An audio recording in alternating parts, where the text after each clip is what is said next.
Hello everyone, आप सभी का स्वागत है एफएस के ऊपर।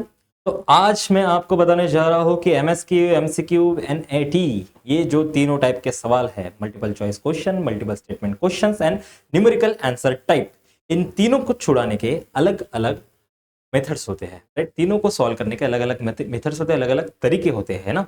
तो आप बोलोगे सर तरीका थोड़ा कैजुअल है, बट हाँ कैजुअल है, बट आप इससे सक्सेस हो सकते हो। ठीक है, इनमें सिमिलरिटी क्या होती है, स्मार्टली कैसे सॉल्व कर सकते हैं, ये सारी चीजें आज मैं आपके साथ डिस्कस करने जा रहा हूँ, थोड़ी शेयर करने जा रहा हूँ। तो एंड तक बने रहिएगा, आपको समझ में आ जाएगा कि एमसीक्यू कैसे सॉल्व करना है, एमएसक्यू कैसे सॉल्व करना है और एनएटी कैसे सॉल्व।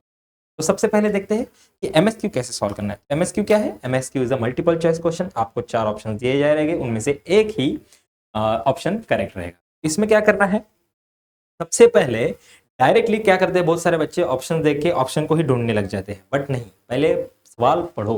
इस सवाल में क्या पूछा गया है, कभी कभी नॉट पूछा जाता है, कभी कभी इनकरेक्ट पूछा जाता है। ये चीजें आप क्या करते हो, करेक्ट वाला मार्क करके आ जाते हो। तो वैसे नहीं करना है, सबसे पहले तो सवाल पढ़ना है। सवाल पढ़ने के बाद आपको डिसाइड करना है कि पूछा क्या गया है ना, पूछा क्या गया है। और अगर 4 ऑप्शन है, 4 ऑप्शन में से आपको अगर डेफिनेटली 2 ऑप्शन पता है, 1 और 2 ऑप्शन पता है कि ये डेफिनेटली गलत हो सकते हैं, इतना गलत जवाब हो ही नहीं सकता, ये अगर आपको पता है तो डेफिनेटली वो एलिमिनेट कर दे। इससे आपके करेक्ट होने के चांसेस बढ़ जाते हैं, बिकॉज 4 ऑप्शन में से करेक्ट होने के, एक ऑप्शन करेक्ट होने के चांस है 1/4, है ना। आपने 2 निकाल दिए तो आपके चांस हाफ हो जाएंगे। जो 0.25% था वो 25% था, डायरेक्टली 50% हो जाएगा आपका ऑप्शन सही होने का। तो जो आपको डेफिनेटली गलत लग रहा है, श्योर शॉर्ट गलत लग रहा है, उसको निकाल दो। फिर बच गए 2। फिर 2 में आपको थोड़ा दिमाग लगाना पड़ेगा। अंधाधुंध ब्लाइंड गेसिंग नहीं करनी है बेटा। ब्लाइंड गेस करने से क्या होगा, जो आ रहा है वो भी चला जाएगा, या और उसमें निगेटिव मार्किंग होती है एमसीक्यू में, तो आपको ब्लाइंड गेसिंग नहीं करनी है। ठीक है, और कैलकुलेशन बेस्ड अगर होगा तो आपने 2 निकाल दिए तो आपके चांस बढ़ जाएंगे कि सही होने के। 2 में से एक ही सही करना है, बस आपका इंस्टिंक्ट लगा के, आपका एजुकेशनल माइंड लगा के उसको अटेम्प्ट। इससे आप अपनी श्योरिटी, अपनी पॉसिबिलिटी इंक्रीज कर पाओगे वो क्वेश्चन सही होने के। ठीक है, उसके बाद अगर कैलकुलेटिव क्वेश्चन है तो स्टेप वाइज कैलकुलेट करो, धीरे धीरे कैलकुलेट करो। पहले कैलकुलेशन कर लो, उसके बाद ऑप्शन चुनो। ठीक है, पहले पूरा कैलकुलेशन कर लो, उसके बाद ऑप्शन चुनना है। और गेस भी अगर करना है तो वाइजली गेस करो। आपने अनश्योर जो आपके ऑप्शन थे उनको आपने एलिमिनेट कर देना है, और एजुकेटेड गेस करना है।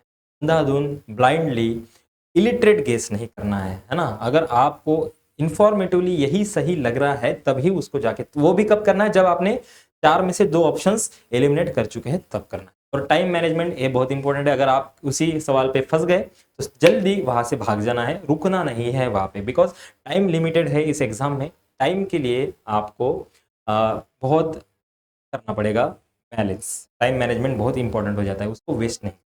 और अगर हम बात करेंगे एमएसक्यू की, एमएसक्यू में आपको मल्टीपल स्टेटमेंट सही देखने को मिलते हैं, पर इसमें क्या करना है, सही नहीं ढूंढना है, इसमें आपको रॉन्ग ढूंढना है। अगर रॉन्ग ढूंढ लिया तो आप बता पाओगे कि बचे हुए जो ऑप्शंस है वो करेक्ट है। ठीक है, और एक प्लस पॉइंट इसमें है कि निगेटिव मार्किंग नहीं। ठीक है, अगर कोई भी ऑप्शन में आपको 19-20 लग रहा है तो आप उसको करेक्ट, मतलब टिक करके आ जाओ, ब्लैंक नहीं छोड़ना है। ये मेरी आपसे विनती है, आपसे रिक्वेस्ट है कि इसको ब्लैंक मत छोड़िए, बिकॉज इसमें निगेटिव मार्किंग नहीं होती है मेरे भाई, निगेटिव मार्किंग नहीं होती है इसमें। तो आपको इसको ब्लैंक नहीं छोड़ना है। ठीक है, तो एंड थोड़ा कॉशन के साथ, थोड़ा दिमाग लगा के आपको इसको अटेम्प्ट करना है, बिकॉज यहाँ पे 2 भी ऑप्शन सही हो सकते हैं, 3 भी ऑप्शन सही हो सकते हैं, कभी कभी 4 भी ऑप्शन सही होते हैं। तो क्या करना है आपको, सही सही ढूंढने के बजाय गलत ढूंढो। गलत आपको जल्दी मिल जाएगा, वो उसको निकाल के फिर बाकी सारे आपके सही हो जाते हैं। इसको ऐसे सॉल्व करना है, किसको, एमएसक्यू को, मल्टीपल स्टेटमेंट चॉइस को। ठीक है, निगेटिव मार्किंग नहीं है तो पूरे के पूरे सॉल्व करके आना है। Right, take all the possible correct answer, no negative marking for incorrect answers and don't leave any blank and attempt with caution. है ना, अगर आप श्योर हो 2 और 3 ऑप्शन पे तो लगा के आ जाओ, because there is no negative marking. तो जो भी आपका सेंस बनता है, सेंस लगता है कि ये ऑप्शन सही हो सकता है, बस ऐसे जय माता दी करके नहीं करना है वैसे।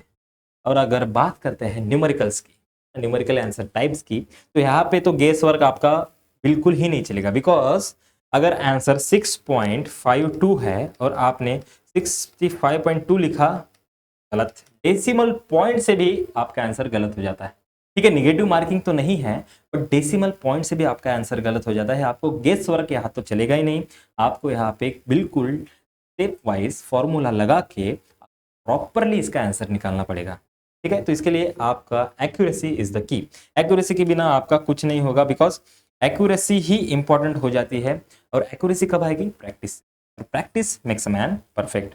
एक्यूरेसी तब आएगी जब आप डेली प्रैक्टिस करोगे उस फॉर्मूले से, आप फैमिलियर हो जाओगे, आपको नया नया कुछ नहीं लगेगा। ठीक है, एंड मैथ केयरफुली करो, डबल चेक करो अपने कैलकुलेशंस को, है ना।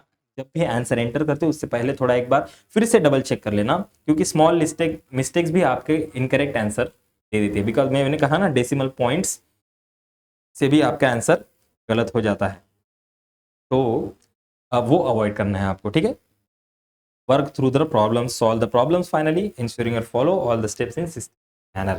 ठीक है, एंड गेस वर्क को अवॉइड करो। There is no multiple choice question, तो आप इसमें गेस वर्क कर ही नहीं सकते, ब्लाइंड गेस तो कर ही नहीं सकते। अगर किसी ने गेस कर लिया तो समझो वो मर गया, वो गलत ही हो गया। ठीक है, और इन सारे के लिए एक मैं आपको एक जनरल टिप्स देता हूं, तो क्या है?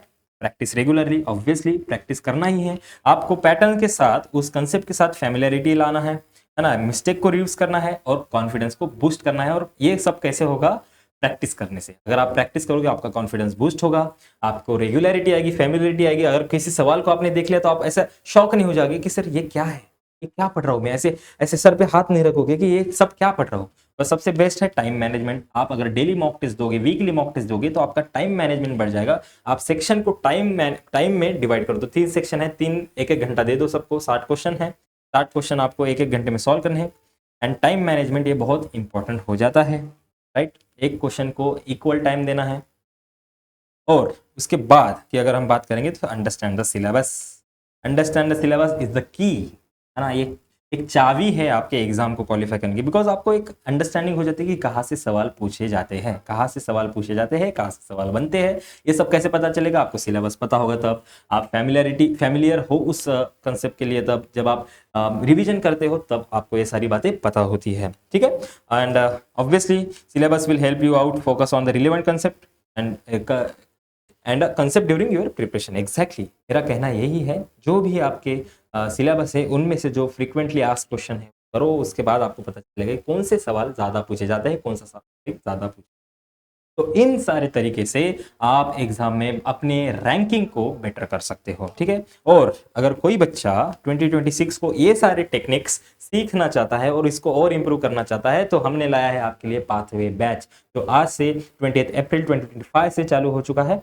एंड इसके ऊपर IFS 70 प्रोमो कोड लगा के आपको फ्लैट 70% डिस्काउंट मिल रहा है। अगर आपको ऐसे ही अलग अलग टिप्स जाननी है, ट्रिक्स जाननी है कि कैसे एग्जाम क्वालिफाई करते हैं, प्लीज आइए IFS के साथ जुड़िए, बिकॉज IFS इज नॉलेज के साथ साथ रिजल्ट ओरिएंटेड इंस्टीट्यूट, है ना। और जो भी लोग प्रीवियस ईयर क्वेश्चन को सॉल्व करना चाहते हैं, प्रैक्टिस क्वेश्चन को देखना चाहते हैं, पेपर एनालिसिस करना चाहते हैं, एग्जाम का कट ऑफ देखना चाहते हैं, सिलेबस देखना चाहते हैं और खुद का रैंक भी प्रेडिक्ट करना चाहते हैं, तो IFS is there for you. बस आपको जाना है वेबसाइट पे या फिर प्ले स्टोर पे, ऐप डाउनलोड कर लेना है, खुद को एनरोल कर लेना है और सारी के सारे एजुकेशनल कंटेंट आपको फ्री में अवेलेबल है। और they are our Ratna, they are our मोती, एंड IFS के टॉपर्स है ये लोग। और इन्हीं की वजह से मैं बोल रहा हूँ कि IFS इज द बेस्ट। मैं तो बोल रहा हूँ, मुझे IIT JAM के लिए कोई भी ऐसा बेस्ट इंस्टीट्यूट नजर नहीं आता IFS के कंपेरिजन में, बिकॉज रिजल्ट्स आर मैटर, है ना। 10 में से 6 लोग आपको IFS से ही मिल जाते हैं, टॉप रैंकर्स। तो यस, ये सब आज के लिए इतना ही, एंड मिलते हैं किसी और वीडियो में। तब तक सावधान रहिए, सतर्क रहिए, पढ़ते रहिए। Bye bye, happy learning.